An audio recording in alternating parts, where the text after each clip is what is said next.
Hello, everybody. Welcome to the Embodied Podcast in 2022. I am your host, Elizabeth DiAlto, and since 2013, I have been teaching women how to harness the power of their sacred bodies and free their wild souls. This podcast became a big part of that work when we launched in 2015, and what listeners consistently share that they love about the show is how we always aim to address, synthesize, and integrate the physical, mental, emotional, and spiritual aspects of not just healing, but finding self-love, wholeness, and liberation. The show is available on all podcast players and YouTube, and our show notes pages, which you can find at untameyourself.com/podcast, include minute markers and transcripts. If you're a note taker or it's just helpful for you to see things in writing, head on over there and check it out. And thank you so much for listening. Your time, energy, and attention is valuable and precious, and I appreciate that you'd focus any of it here with me and our guests. Let's get into the show. Hello, everybody. Welcome to episode number 390 of the Embodied Podcast. I am your host, Elizabeth DiAlto, and today we are talking about two big chunks of my work and things that I'm currently doing with and around those that are available to you if you're interested. But I'm just also going to be sharing the concepts with you. So those of you who are more like DIY people, you are more than welcome to take it and run with it. Those of you who prefer some guidance, some support, some community, some handholding around things, you are welcome to check out and join the self-love immersion that I'm kicking off in June, which I'll talk a little bit more about that later. But first, I wanted to talk about this unconsume yourself work that I have resurrected from the archives of things that I used to do. Some of you have probably heard me mention it, seen my emails, social posts, and things like that. But many years ago, it was 2017 was when I first created this. I was noticing for myself and others, right? Because I'm always looking at anything I'm going to teach, do, create, or talk about. I'm always going to apply it to myself before I dare take it to other people. And not because my experiences are universal or anything like that, but because I'm an embodiment person. As an embodiment specialist, it's important for me to run things through my own system and see how they work, see how they function before I would take it and try to apply something to anyone else. And some of you also know I'm super obsessed with figuring out how people work, how people are built, and the different nuances and intricacies of what's going on with people. So we can look at if or how or even why something may or may not work for somebody, or specifically how we can apply things to that person based on who they are, how they're built, their lived experiences, so that it can be effective for them. Some of you have heard me talk about this over the years. I'm sure you've heard other people talk about this, and I'm sure you've experienced it in your own life, how there's a lot of teachers, there's a lot of people out there who might have, frameworks or systems or processes, but they talk about it as if it's universally applicable, and some things just don't work for some people. This actually reminds me a lot of when I was starting out my career in my online business and I was still in fitness. At the time, I had just come out of a mastermind with a very big name in the industry, and I got connected with a lot of her friends, a lot of her peers. I even ended up dating one of those people for a year and a half. So I was really rolling with these people who had much more established businesses than I do, who were making way more money than I was. And they were constantly trying to get me to do things that just didn't work for me. And during those first couple of years, I remember sometimes really feeling like there was something wrong with me because I wasn't getting the same results as these people. And in some cases, I was looking at these people and just to be honest, being like, damn, I'm smarter than that person. I'm definitely kinder, more loving, and more compassionate than that person. I have more integrity than this person. I was noticing like I had aspects and qualities about me that in some cases were actually much better than these other people. And yet they were getting better results. And the result, though, the only result I was really measuring was they were just making more money than me. They did different things than I did. They had different business models. They were talking to different groups of people. Their values were different. They cared about different things than I did. So of course they would be getting a different result. And those of you that listen to this podcast regularly know I'm always about those nuances and those complexities, and the context for all of these things matters so much, because we tend to compare ourselves to things. And sometimes it's just really unfair comparisons, right? Whether we're at the beginning of a journey and we're comparing ourselves to folks who are much further along, which doesn't make sense because they've had all this experience we haven't had, or whether we're comparing ourselves to people that just have access to things and resources that we don't have. Sometimes it's education, knowledge, and awareness, or a network and connections, or, whatever it is. I even remember when I was first starting my online business, I was very fortunate to have a mom who at that point had been in her career for so long and had moved up quite a ways and jumped some tax brackets, if you will.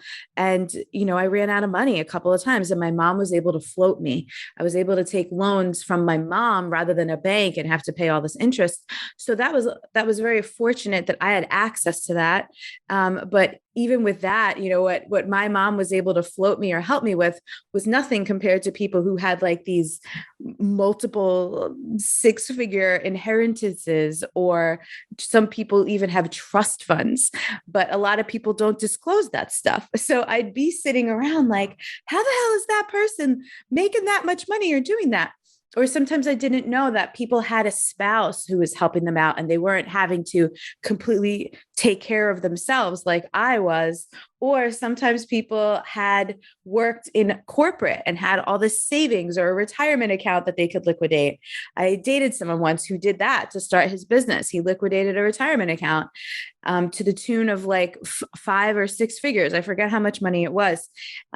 And I bring this up around money. This is just one example. This is just one context to kick off this episode. So you all might be able to consider for yourselves where and how you might be looking at other people, especially in this social media age, where you could just be scrolling and seeing all kinds of people doing things that you want to be doing, or having experiences that you want to be having, whether it has to do with like family or kids or work or career or creativity or traveling or living somewhere or whatever.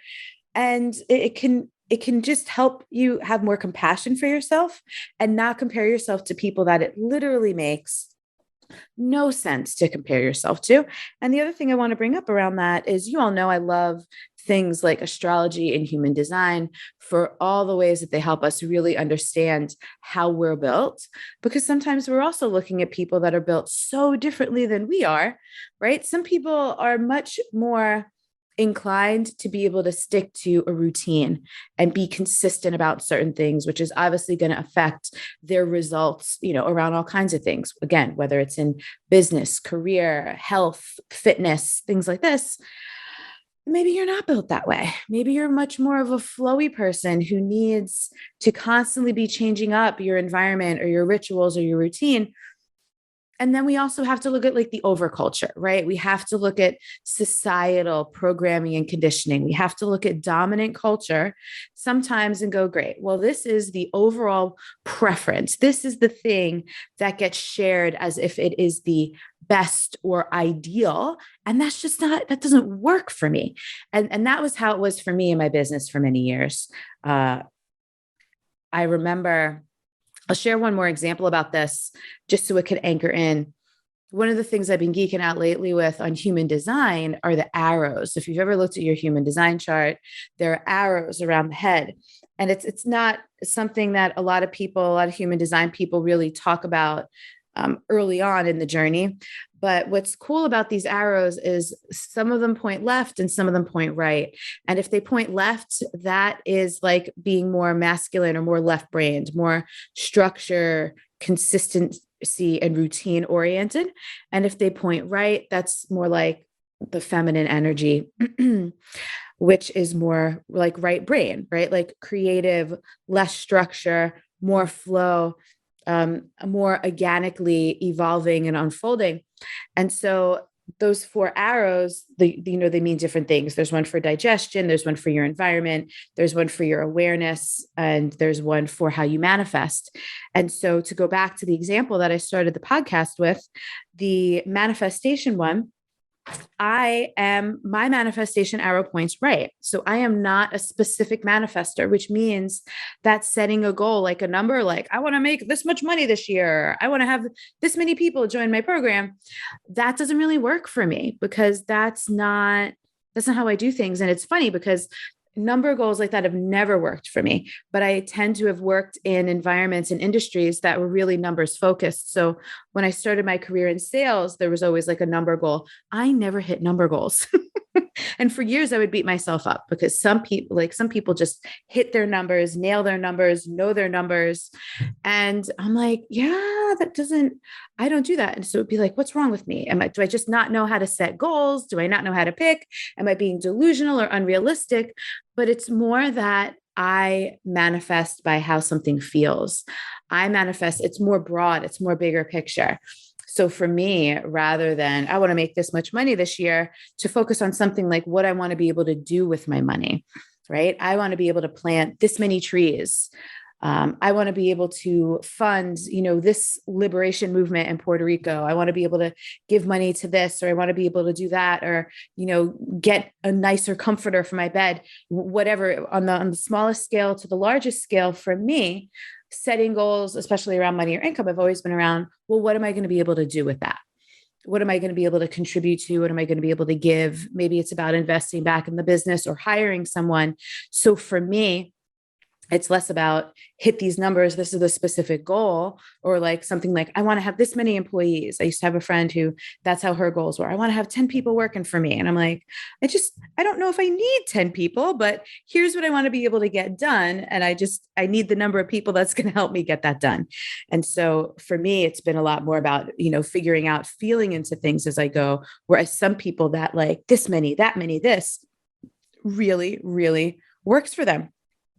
And that will drive them energetically. So unconsuming yourself. Let's talk about this. I made this up. This is a term I coined in 2017. And I know it might sound kind of weird. It's obviously unconsume is a made up word. But if we break down what the words actually mean, the definition of consume, we can look at it in a couple different ways. It could be to eat, drink, or ingest, buy goods or services. It could be about using up a resource like consuming water, consuming electricity. And it could be about feelings or energy wise, absorbing all of the energy and attention of something. So like this is consuming me, like thinking about this thing is consuming me, or, this dream, this goal is consuming me. Like I think about it when I wake up in the morning. I think about it before I go to bed at night. And so when we look at, because I'm always reverse engineering things, right? I'm a big synthesizer. I love frameworks. And, I got all this Virgo and Mercury energy, and I love efficiency. I love effectiveness. So, and I got that Capricorn moon. So progress is very important to me. And I love being able to measure, even intangible things, finding ways to measure them. So when we look at our consumption or what's consuming us or how consumed we are, right? So that's when I go through my unconsume yourself material, those are really the things we're looking at. What's my consumption? Literally, what am I consuming? What am I consumed by?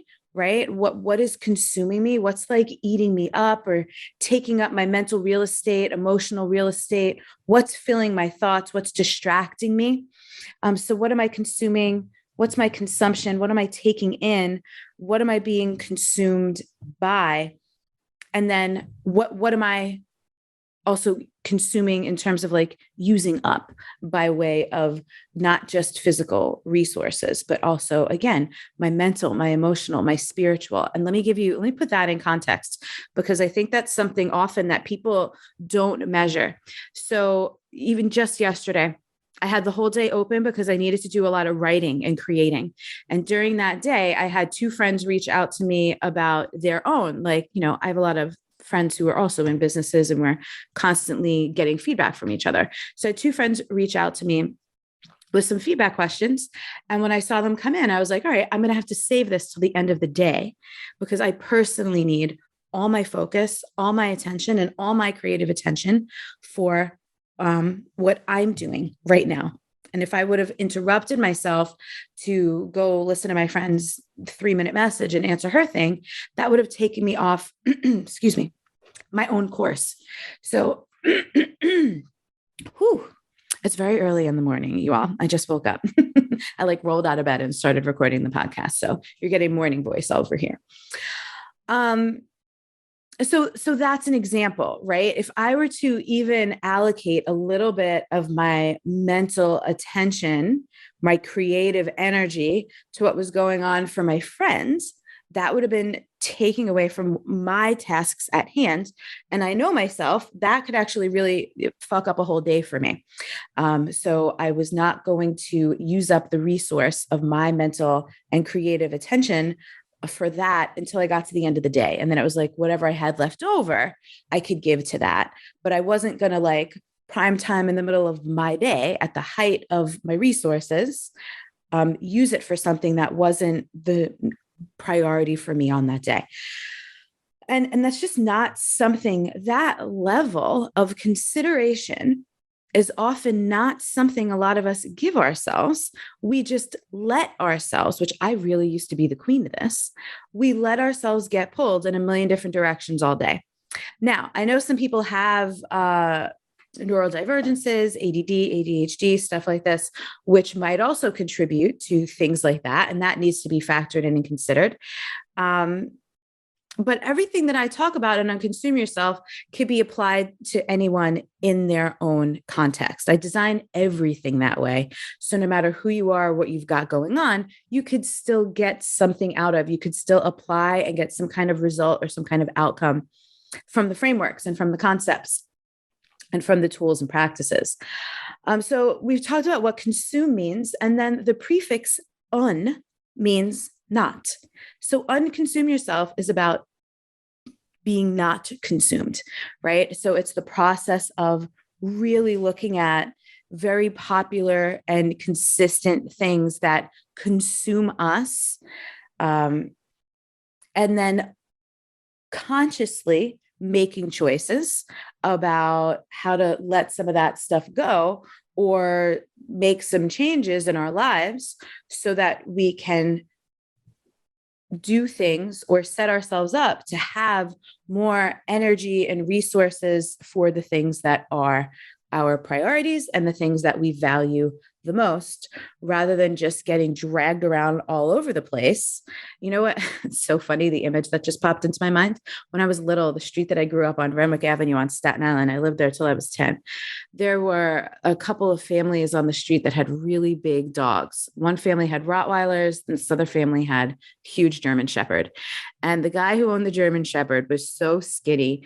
Me and my brother used to watch it out the window. It was so funny. It was like the dog was walking him. It was really like, sometimes it looked like his feet weren't even touching the ground. The dog was just like dragging. It's like the guy was like bouncing down the street and the dog was just dragging him, because it looked like he was light as a feather. And this was just a big, strong dog. It was so funny. I mean, we were little, so we thought it was hilarious, but that's the image that popped into my head when I was talking about this. So feel into that image for yourself, right? Like, what area of your life does it feel like you got some big ass dog walking you, just like dragging you around, and unconsume yourself, especially the way I've been teaching it recently, broken down into these 3 areas,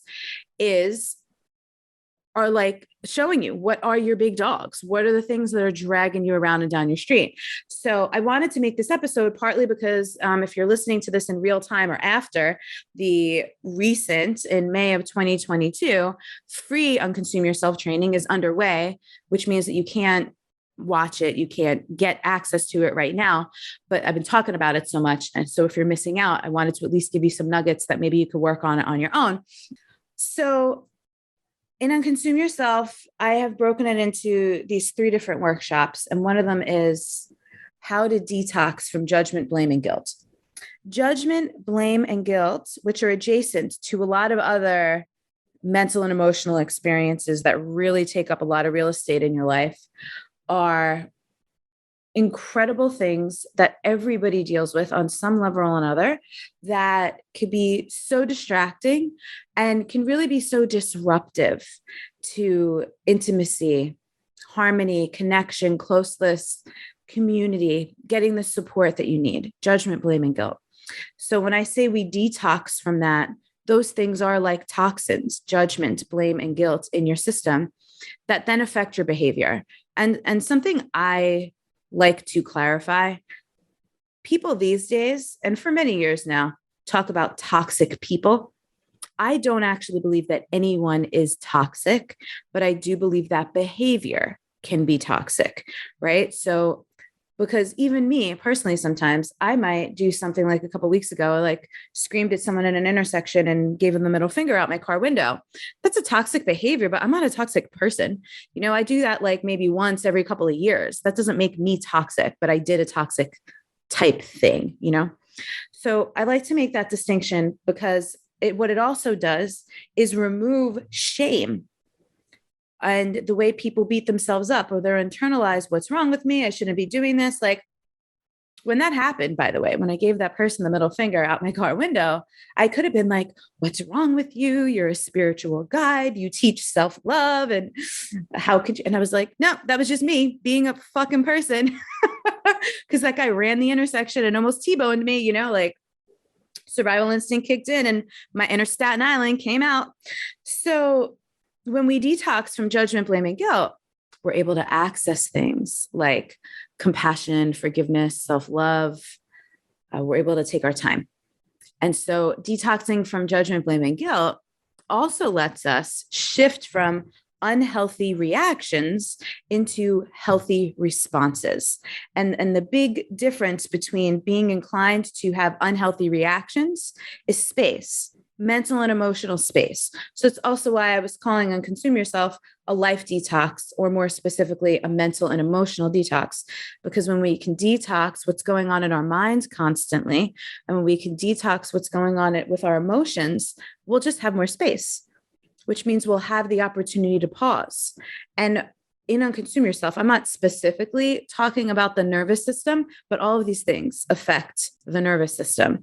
And having more pause, having less stress, being less tightly wound, right? Like when you can unwind yourself and you can be more calm and a bit more relaxed, you can always make better choices. And not only can you make better choices, but you can have awareness. You could even see that there are better choices available in moments when there are also shitty choices available, right? So when we unconsume, it's like weeding the garden, right? Why do you weed the garden? So that you can then plant something new and it can grow.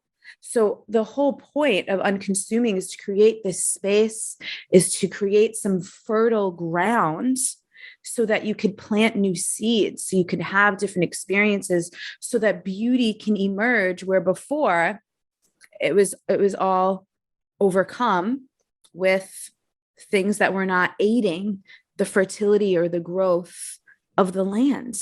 So you're the land I'm talking about here, y'all.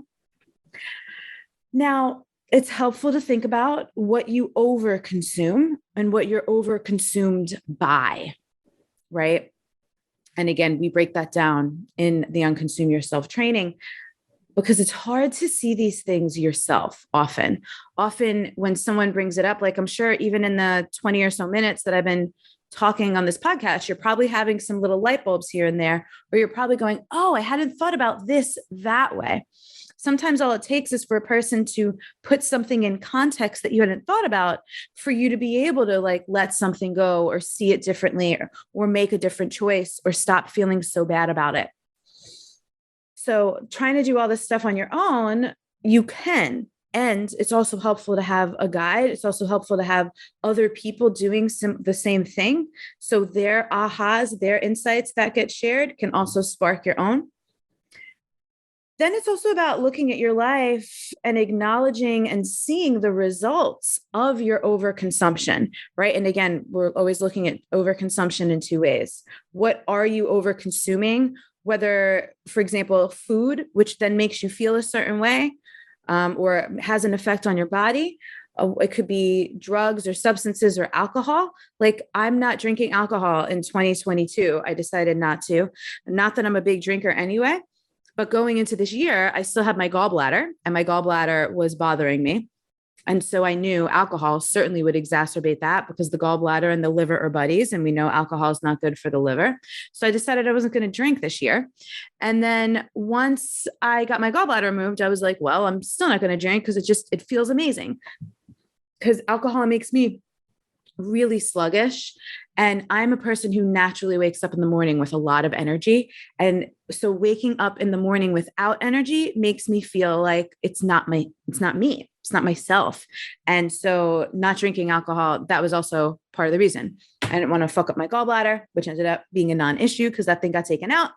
But I also wanted to have my normal levels of energy not be interfered with. So that's, again, like an easy example of like a substance or food or something very physical. And then we also overconsume. Some of us, it's, TV or media or other people's business. My goodness. Could do a whole podcast on how overconsumed some of us are by everyone else's business, and we're not minding our own. Keeps us distracted. And then what are you overconsumed by? And so there's like the active, what am I consuming? And then what's consuming me way of thinking of it, which I mentioned earlier. And so for some people, it's stress or anxiety, or it's relationships. It's thinking about people and wanting things to go differently. Maybe you don't get along with your boss. Maybe you're in a rough patch in your relationship. Maybe you really like or love someone who isn't ready to be with you, or doesn't feel the same way. Maybe you're having a tough time with a kid, all kinds of things, right? And it just weighs on you. It's like on your mind, on your heart, distracting you. And by the way, not everything that we're overconsumed by is within our control necessarily, or is something that we can actively lessen. And what comes to my mind around that is like grief, right? So if someone you love passed, or if you're going through a breakup, you really can't control those things. And it might be very upsetting to you. You certainly can make choices about wallowing, because there's always, when it comes to emotional things, there are always ways in which our mind and our emotions, our thoughts and our emotions interact and feed off of each other, that we can actually make ourselves feel worse than the natural emotion wants to feel, which is something else we talk about in Unconsume Yourself. So this is about, again, looking at your life and seeing and acknowledging the results of that. So taking a look, breaking it down into physical, mental, and emotional. And I know I'm talking about Unconsume Yourself a lot, and it's not even available right now, but I also, the self-love immersion that starts on June 13th, which, by the way, if you're interested in this, go to untameyourself.com/self-love, because if you are listening in the month of May, it's actually 50% off, because this is anniversary month. This is a big celebration month. And I made it 50% off, which is like a giant sale. I only do things like this a couple times a year. And this self-love immersion is something I have not run before, and I don't know if I'll run it again. Whenever I do deeper programs like immersions or mentorships, I usually don't run them more than once, or I don't run the same thing more than once. So if you're interested in that, definitely go check it out. But I say that because all this Unconsume Yourself, the recent training will be bonused in for people who do the self-love immersion. So you'll still get access to it if you join the self-love immersion. So we look at our physical, mental, and emotional spaces, right? And I think I really have always thought of this for years as real estate, right? Like how much mental space, how much real estate do I have available? How much heart space do I have available? And then physical space is the most tangible and obvious. It's obviously the mental and emotional that are harder to measure, but your Virgo friend loves to figure out ways to measure things. So in Unconsume Yourself and in the self-love immersion, when we get to self-knowledge and acceptance and self-awareness, I have tangible ways that I have figured out over the years to measure those things.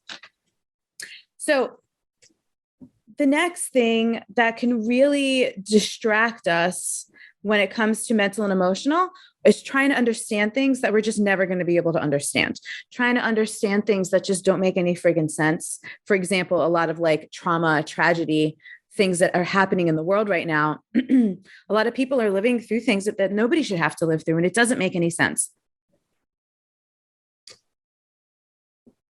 And things like that can really consume us, trying to make sense of things that don't make sense, trying to find a reason for something that doesn't have a reason, so that we can understand, so that we could justify it, so that we could live with it.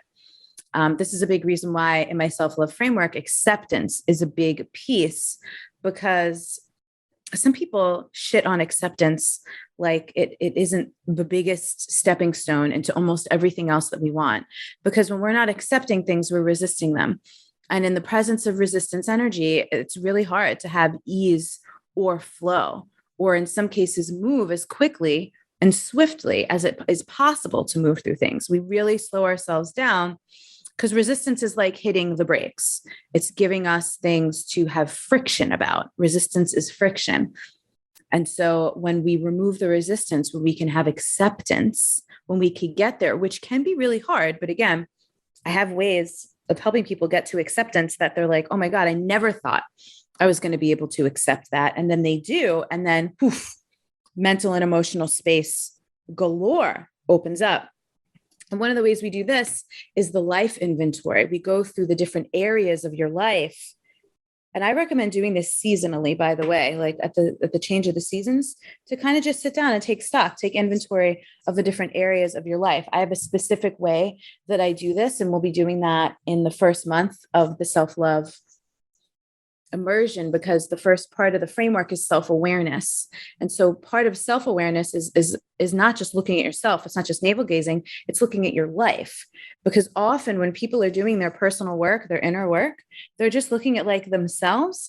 But one of the easiest ways to see how you're actually showing up and the impact and the outcomes of how you're being and behaving and the choices you're making is to look around at your life. Like, what is going on in your life? And those things will show you how, where, and why some of the choices you're making may or may not actually be the best for you. So a big problem with people being overconsumed, and by the way, if you're listening to this podcast, you're a person who's into self-help, personal development, growth, healing, transformation, spirituality, often those are the things that people are overconsumed by. Like I remember, I'm thinking of one specific client, though I've had this certainly happen with several people, who is the type of person who's like always accumulating like more books, more stuff, more programs, more courses, and then, but not necessarily going through or finishing anything. And then the looming pile was making her feel like shit. And then she was feeling like she was wrong or bad because she wasn't doing enough. And it was just creating like this spiral, which is one of the reasons why our work was so helpful for her, because I synthesize and integrate a lot of things. She got a lot of freedom in our work together. She did one of my immersions last year. She got a lot of freedom from just eliminating, being like, cool, I don't have to do that right now. I can get rid of that. Let's be honest with myself. I'm never going to do that one. And then also looking at what parts of her, what makes her continue to reach for more when she hasn't even used what she has, which, by the way, this is so common. I cannot tell you how often over the years, and I'm not criticizing anyone because I've certainly done this too, I will have people in courses or communities or whatever being like, oh, do you have any other resources for this? And I'm like, well, have you used the resources you already have? And fairly often they haven't, because the thing is, it's not that there's a lack of resources. It's that they haven't taken the time to actually do the work and integrate. I'm going to talk about integration in a little bit. Consuming more than you release means you need to integrate, right? The mind is so easily distracted and manipulated for most people. So this is why in all of my work, I create frameworks. So people have like benchmarks. So there's touch points, and they could actually measure things that are traditionally more intangible or immeasurable. It helps people tap in and measure their progress so they can actually see how their choices are aligning with their desires and what they say they want. So it really helps put things into context, whether they're operating from their programming and conditioning or their inner wisdom, their intuition, and their truth. And so this is another really big, really important thing about unconsuming yourself and doing your self-love work Again, when I say self-love, I'm always talking about the context of my framework, which is self-awareness, self-knowledge, self-acceptance, self-trust, and self-respect. And self-respect, by the way, includes boundaries. Is really being able through those parts to get very clear on what is your programming, right? Like what's your conditioned responses to things and what's your truth? What is actually coming from your inner wisdom? What's actually coming from your soul? And when we unconsume, when we declutter your physical, mental, emotional spaces, we have more space to feel, right? Because I'm an embodiment specialist. So having that space, having clarity of mind, clarity of heart allows you to better feel in an embodied way what's actually going on within you and around you. How's the world around you affecting you? How are your thoughts affecting you? What feelings are you hanging on to, holding on to? Perhaps what wounds are you digging in on and massaging? What pain are you making last longer than it needs to? So what consumes you? All these things, like I'm giving you so many different examples. Hopefully things are like clicking and popping off for you. Is like static or a bad connection on the phone, right? Because the person on the other end is speaking clearly, but you just can't hear them because of the static or the bad connection. Or it's like a poor Wi-Fi connection where everything you need is there, but the connection is just really slow. So you can't access it with as much ease. So again, unconsuming is like fixing that phone connection, getting back in the better service area, the better signal, getting back to the better Wi-Fi connection or signal. So again, what's there, you can access, you can get it with a lot more ease, with a lot more flow, without having to struggle to get it. So another way you can think about unconsuming is eliminating interference. Now, we live in a world where, of course, there are systemic and situational interferences depending on a lot of factors that are out of our control. But what's cool, again, I mentioned this earlier, the way I design these frameworks and these workshops is so that no matter who you are, where you are, what's going on in your world, you can apply them and get some freedom you didn't know was available to you. Everyone has freedom available to them that they don't realize. Everyone has choices available to them that they don't realize. And the thing is, if you could realize those things on your own, you would have already. So that's why, having a program or a course or a group or an immersion or a guide or something to show you, having other people around you doing similar work is helpful so you can actually see. So it could be illuminated. We cannot illuminate things on our own all the time. So no matter your circumstances, no matter what is going on in your life, looking at, again, those physical, mental, and emotional spaces could be super helpful. And then, of course, when we layer in actual real deal confidence, self-esteem, self-love, and self-worth, that's where the courage to make the better choices that are already available to you comes from. That's where the courage to choose freedom rather than choosing to stay consumed. And freedom can look like so many things for so many different people. So obviously I'm obsessed with these things.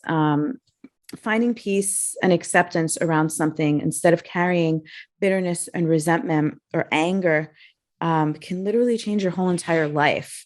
Like when I was writing the description for Unconsume Yourself, I described it as something that could change your whole entire life. And that's because I taught it in 2017 and 2018. And sometimes even the simplest little thing, I used to have a mentor that would say, it only takes a small hinge to swing a big door. Sometimes the simplest little thing is life-changing for people. Because again, most people can't totally see everything for themselves. In fact, I would say all people, like there's always something that someone else's reflection or experience is going to be able to illuminate for you that you just can't see yourself. So it's kind of like metaphorically, you do not have eyes in the back of your head. Like you can't see. We have our forward vision, we have our peripheral vision, and then we have our intuitive vision.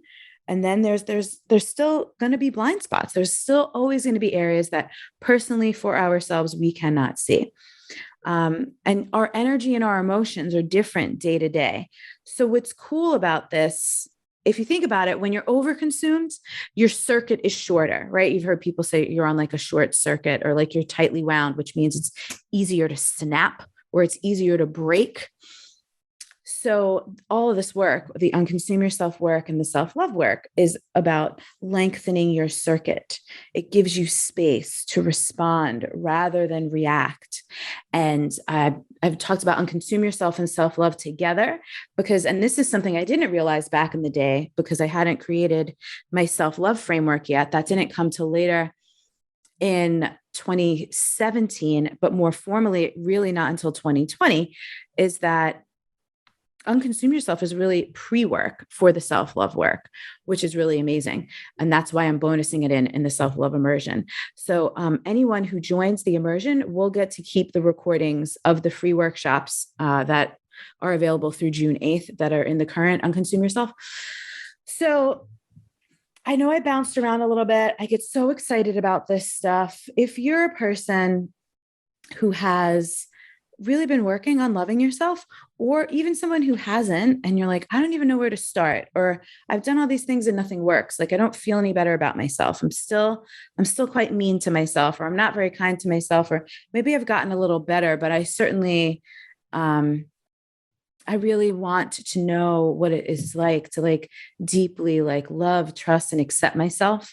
And not just for the sake of feeling those things, but for the ripple effect that happens in a whole entire life. When you have that, definitely check out the immersion. Again, that's at untameyourself.com/self-love. And I've taught this framework as a mini course before. And in my embodiment specialist training, it's what we spend the first 6 weeks of the training on.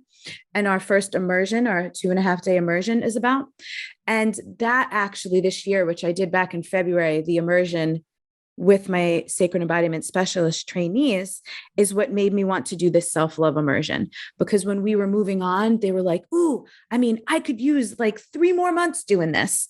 So I was wondering like, I wonder what it would be like for people if I created a container where we could take our time and literally spend a whole month on each part of the framework: self-awareness, self-knowledge, self-acceptance, self-trust, self-respect, and boundaries. Like, what might be possible?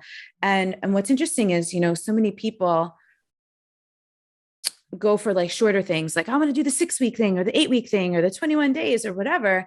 But those things often don't last. And this is what I love about a longer container. Like 6 months gives us time to like stretch out and do the work and have check-ins and Q&As and, chat in our forum. And again, get that beautiful interaction between people where someone shares something which illuminates something for somebody else. So I am so excited for this.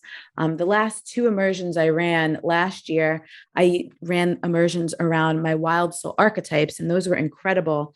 And the framework, the structure for the immersion that I came up with for the archetypes was amazing. And it's also just happens to be that there were 6 archetypes. So we did it for 6 months. And in the self-love framework, there's only 5 parts. And what I love about that is that gives us some time in the middle. We're going to take some integration space to pause, to kind of just make sure, to review everything before we move on. Because again, integration is super important. Integration is what helps us maintain a healthy level of being unconsumed, because we're not just taken in, right? So I'm so excited for all this, everybody. If that calls to you at all, check it out. If not, hope you got something out of the podcast. And that's it. We'll be back next week. I'm doing one more solo episode next week about self-love. And I'm calling it Self-Love in 2022, because the last time I did a self-love podcast series was 2020. And we've been through quite a bit since then. So I want to go deeper. And if you haven't listened to last week's episode about self-love after weight gain, and that is something that you are dealing with or have dealt with, make sure you check out that episode as well. That was episode number 389. Links to everything I mentioned today could be found at the show notes page at untameyourself.com/390. And that's it. We'll see you soon.